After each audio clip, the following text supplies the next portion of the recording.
Здравствуйте! На телеканале «Брянская губерния» информационная программа «События», в студии Ольга Ловина.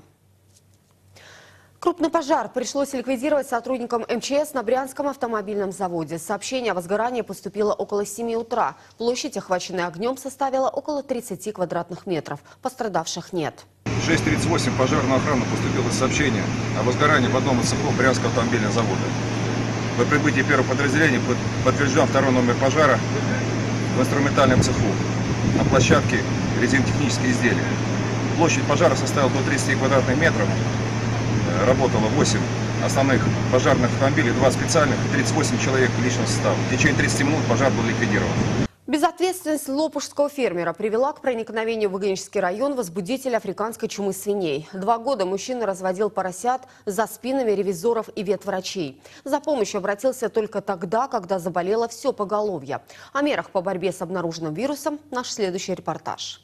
1 к 160. Раствор дезинфектанта безопасен для людей и животных, но смертелен для бактерий и вирусов. Обрабатывать им выезды из выгонического села Лопуш спецслужбы вынуждены ежечасно. И все из-за скрытности местного жителя. Мужчина 2 года разводил свиней, скрывая поголовье от ревизоров и ветеринарных врачей. 21 числа у него заболела свинья, он обратился к нам, где 22 числа мы отправили подматериал в лабораторию. 24 числа окончательно был подтвержден диагноз на африканскую чуму свиней. Все животные пали, утилизированы согласно инструкции по мероприятиям по борьбе с африканской чумой свиней. Теперь попасть в село Лопуш и деревню Мякишево затруднительно. Лопушское сельское и Выгоническое городское поселение закрыты на карантин. Водители, едущие в Брянск из Трубчевска, вынуждены пользоваться объездными путями. У остальных круглосуточно дезинфицируют колеса и проверяют багажники. Вывоз животноводческой продукции под строгим запретом. Для того, чтобы снять ограничения по этим мероприятиям, мы должны уничтожить в угрожаемой зоне все свинопоголовья. На нашей территории в данный момент в окружающей зоне находится 16 голов свиней. Сегодня-завтра будет решаться вопрос в комиссионном обходе их на месте, чтобы их уничтожить бескровно и утилизировать согласно инструкции по борьбе с болезнями животных. Очаг инфекции контролируют специалисты ветеринарной службы и Россельхознадзора. Нового падежа среди свиней пока нет. Чтобы вирус не вышел за границы карантинной зоны, населению разъясняют, насколько опасна для экономики региона экзотическая чума. Задача номер 1 на сегодня – не пустить африканку в Переторге. Там находится самый большой в районе свинокомплекс. Под угрозой 30 тысяч поросячьих жизней. Светлана Маркелова, Александр Егоров. События. Выгонический район. Следственное управление по Брянской области возбудило 2-е уголовное дело в отношении начальника регионального управления ветеринарии. По первому делу он обвиняется в злоупотреблении служебными полномочиями, совершив действия в интересах хозяйствующих субъектов, занимающихся переработкой мясной продукции. Как сообщает пресс-служба Следственного управления, в настоящее время у следствия имеются достаточные доказательства, свидетельствующие о получении начальником управления в марте прошлого года незаконного вознаграждения от индивидуального предпринимателя. В результате за 200 тысяч рублей были выданы фиктивные ветеринарные документы, подтверждающие утилизацию скота. В этой связи возбуждено 2-е уголовное дело по статье «Получение взятки в крупном размере». Уголовные дела соединены в одно производство. Оперативное сопровождение по ним осуществляется сотрудниками регионального управления Федеральной службы безопасности. Обвиняемый содержится под стражей. Расследование уголовного дела продолжается. В ходе визита в Брянскую область заместитель полномочного представителя президента в ЦФО Мурат Зязиков увидел, как созревают зерновые. Глава региона Александр Богомаз показал гостю поля, засеянные пшеницей и рожью. Александр Богомаз рассказал Мурату Зязикову о высоких требованиях, предъявляемых в регионе к аграриям. Сеять зерновые нужно грамотно, начиная от подготовки семян, и в течение всего периода роста и созревания применять все необходимые агротехнологии. Те, кто еще не научился получать максимальный урожай, смогут перенять опыт на специально организованном семинаре. Его проведет лично Александр Богомаз в эту пятницу, 31 июля в селе Курковичи Стародубского района. На семинар по демонстрации правильных сельскохозяйственных технологий выращивания зерновых будут приглашены фермеры из всех хозяйств области. Насколько готовы школы к новому учебному году? Какие изменения ждут городской бюджет? И появится ли в Брянске памятный знак братьям Могилевцевым? Эти и другие вопросы обсудили на очередном заседании Брянского городского совета народных депутатов. Подготовка школ и детских садов к новому учебному году в самом разгаре. Текущим капитальным ремонтом охвачено 47 общеобразовательных учреждений. Но работа еще не закончена. 7 объектов до сих пор не могут найти подрядчиков. Из 25 миллионов, которые выделены в бюджете города Брянска на подготовку образовательных учреждений к учебному году, у нас расклад такой, что 5 миллионов предусмотрено оплатой в 2015 году и 20 миллионов оплатой в 2016 году.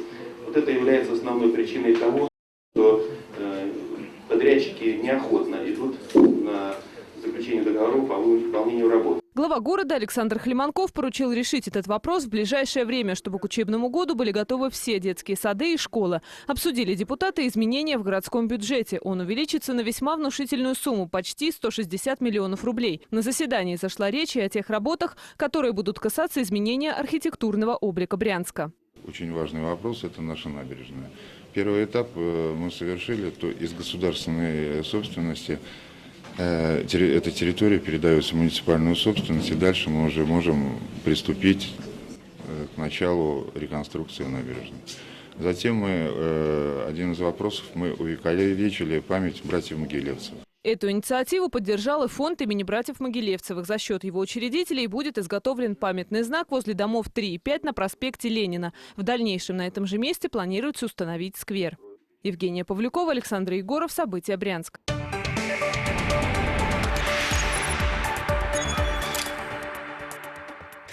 Мы все любим смотреть фильмы. Многие из нас больше всего ценят отечественное кино, чаще всего советское. В последние годы российскими режиссерами и сценаристами были созданы достойные картины, которые зритель готов пересматривать по несколько раз. Поддержать современный отечественный кинематограф решили на телеканале ТВ-1000 «Русское кино». Акции прошли во многих городах страны. В Брянске популяризировать русское кино помогали волонтеры и компания «Брянские кабельные сети».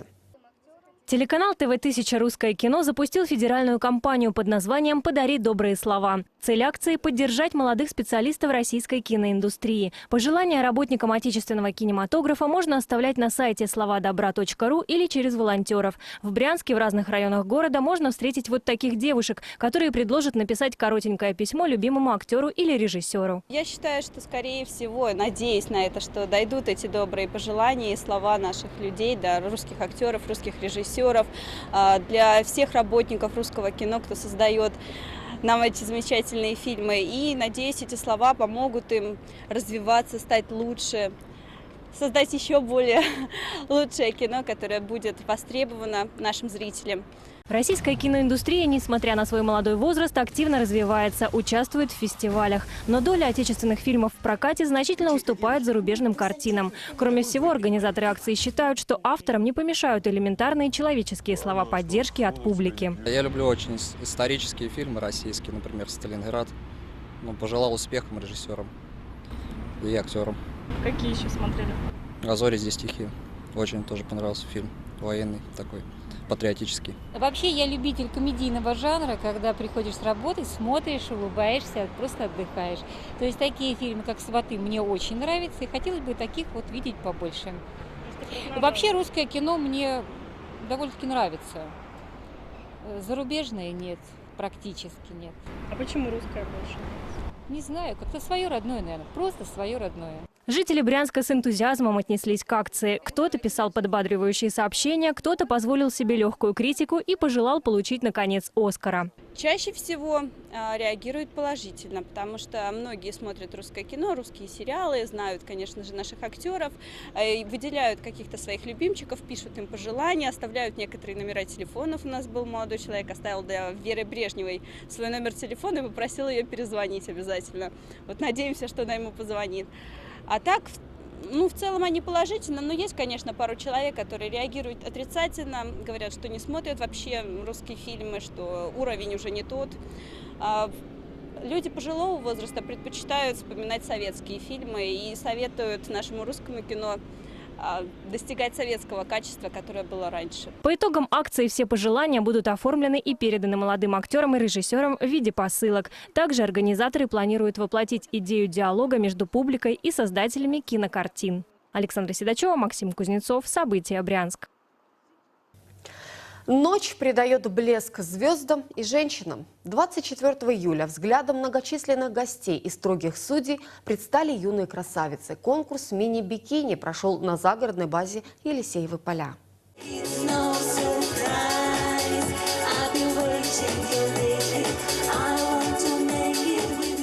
В заинтересованных взглядах гостей чувствовались и нетерпеливое ожидание, и волнительное напряжение. Здесь были как группы поддержки конкурсанток, так и внимательные критики, состоявшиеся модели, победительницы и вице-мисс подобных конкурсов прошлых лет. Мы ждем, что это будет качественное шоу, потому что публика подобралась очень достойная. Вот, много подготовки, красивые участницы. Так что я думаю, это будет один из тех моментов, о котором наш город будет долго помнить и вспоминать с удовольствием. Очень приятно участвовать в таких мероприятиях.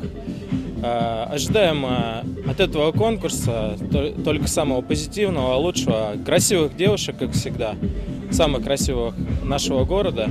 Девушки соперничали друг с другом в конкурсе визиток, танцевальном, интеллектуальном и дефиле этапах.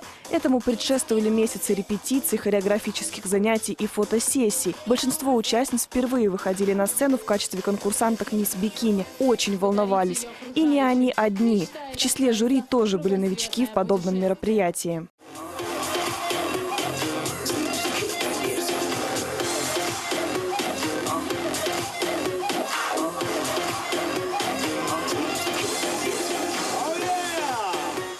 Я впервые, и поэтому вот мне все интересно, я так смотрю по сторонам. Такие люди молодые вокруг, я как-то неловко себя чувствую, думаю, все же не знают, что я член жюри. Думаю, что старик этот сюда пришел. Но я им покажу, как нужно жюрить. Девушки раскрывали многогранность своих натур, рассказывая об увлечениях и работе, отвечая на неожиданные вопросы и импровизируя свое поведение в разных ситуациях. Какие меры вы предпримете, чтобы понравиться родителям своего будущего молодого человека? Улыбнулась. Работает, я уже вижу. Так, еще. Улыбка, самое главное. Еще 2 пункта. Улыбка моя самое главное оружие. Для того, чтобы приглянуться жюри, как и для того, чтобы понравиться родителям, специальных правил не существует. Вы знаете, более важна вообще харизма девушки, как она раскроется, как себя покажет. Она может быть очень красивой, но если она запнется на сцене, там потупит взгляд и не будет очаровывать своей улыбкой, она останется незамеченной. Пока жюри подводили итоги и выбирали счастливую обладательницу короны, интерес зрителей подогревал театр огня «Сфайрат». Результатов долго ждать не пришлось. Наша «Мисс Бикини 2015», которая получает из рук наших гостей корону победительницы, ленту с замечательным титулом «Мисс Бикини». Выбрать победительницу было непросто, но жюри достойно справилось с задачей. Мы опирались на то, что, во-первых, внешние данные, то есть фигура, также, чтобы присутствовала всегда улыбка, умение преподнести себя, ну и огонь в глазах, конечно же. Эмоции переполняют. Я, конечно, очень рассчитывала, надеялась войти в тройку, но не думала, что я выиграю. Очень приятно. Анастасия Малашенко, Александр Егоров. События. Брянск.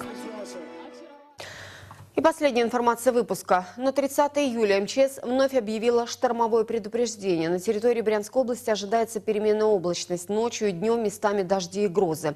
Ветер юго-западный ночью 3,8 метров в секунду, днем 5-10 метров в секунду. С порывами при грозе до 18 метров в секунду. Будьте осторожны. При необходимости обращайтесь за помощью по телефону 01 или 112. И это была последняя информация выпуска. Я с вами прощаюсь и желаю всего доброго. До встречи. Одежда ведущим предоставлена магазином OG. Бум-Сити, 2-й этаж. Имидж ведущих создан мастерами салона красоты «Граф». Телефон 72 11 21.